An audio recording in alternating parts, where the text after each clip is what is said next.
Welcome to Watercolor by Scarlett. Today we are looking at a poppy. This is a bright red, gorgeous poppy with a little bluish purple center.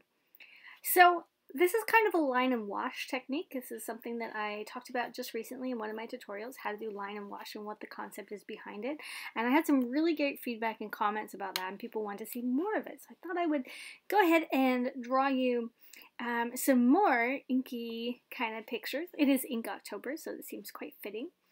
So I've gone ahead and just sketched out my poppy. This is pretty quick. I've sped it up to about 5.5 minutes, and originally it took me 45 minutes or so to paint this, and I was watching a movie with my husband, so I could not give it to you in real time because of course you'd hear the movie in the background. But I really like doing that. I like taking my time to paint slowly and just relax, and then later come in and do a voiceover. It seems like the best option. So the ink, let's talk about the materials. The ink I'm using is it's called WATERCOLOUR Professional Finest Acrylic Inks. This is Brilliant Red number 28306. And it has 4 stars, it's opaque, it's from Schminky, and it is 4 stars means that it's light fast. It won't lighten if it's left in the sun. Okay, so that's the ink that I used. It's an acrylic ink, not like an Indian ink or anything.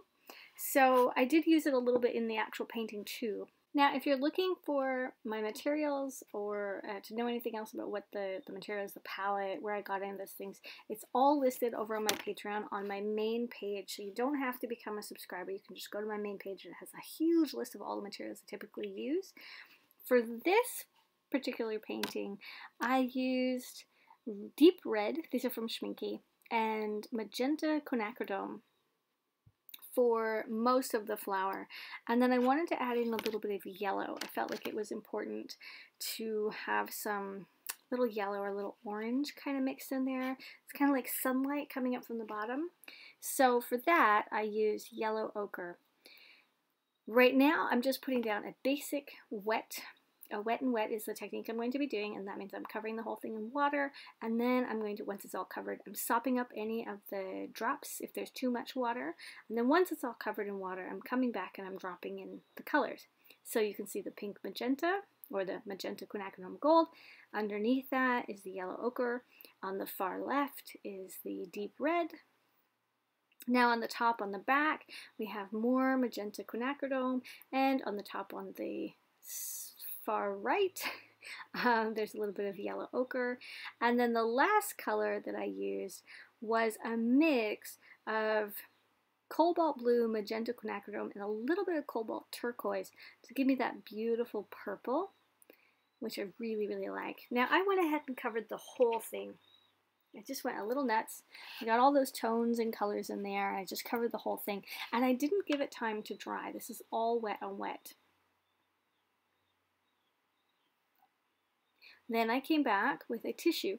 I'm going to talk about tissues and how I like to use them, the techniques of using tissues, paper towels, hand towels, sponges, and other things in upcoming tutorials coming up in the next few weeks. But it's really, really useful. In order to bring those lights back, you can see how it's kind of spotty. There's this beautiful, almost cloud-like look to the flower. And that is because I went back in and just selectively removed bits and pieces with a tissue. And what I really wanted to make sure that I did was that I would remove all the highlights. So on the top of the far back, on the left of the flower, there's a highlight. On the front, on the right, there's a highlight. So a lot of these are with the flowers kind of bending over. And I wanted to make sure that they stay as bright as possible. For the stem, what did I use for the stem? For the stem I went with yellow ochre again, but this time I mixed it with a little bit of May green. And then I went back again, and I think I added a little bit of burnt umber in there. Not very much, but just a little bit.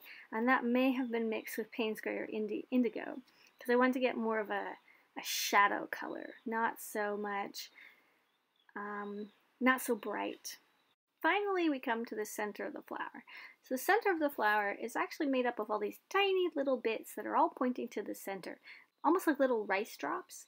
And so I painted them with a purple and a blue. I believe it was cobalt blue and magenta quinacridone as a mix.